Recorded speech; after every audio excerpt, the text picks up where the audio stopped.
Tarlac ang isang lalaking wanted sa pagbatay sa sariling asawa sa Makati noong pang 2002. Si Francis Falve. Magbabalita, eksklusibo.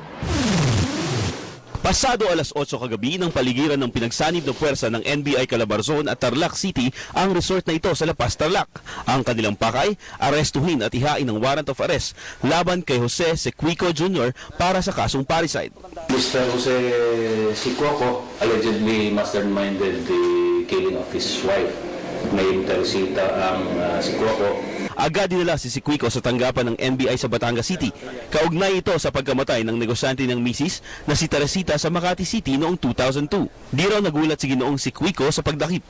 Depensa niya, may gustong pagtakpan ng mga kaanak ni Teresita kaya siya idinidiin ng mga ito. Pero lalaban siya sa korte, lalo't suportado siya ng 4 na anak. Hindi ko kayang pumatay, hindi ko rin kayang magpapatay, at hindi ko kayang manakit. So kahit pusa, kahit aso, hindi ko makapatay. Kami pong lahat ng magkakapatid po nasa side po ni Daddy. Bakit? Naniniwala kayo na wala sa kasalanan? Opo.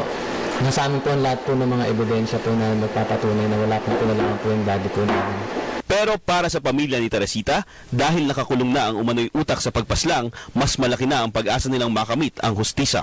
Mamaya ililipat na sa Makati si Sequico dahil doon itutuloy ang pagdinig sa kaso. Francis Polve, ABS-CBN News.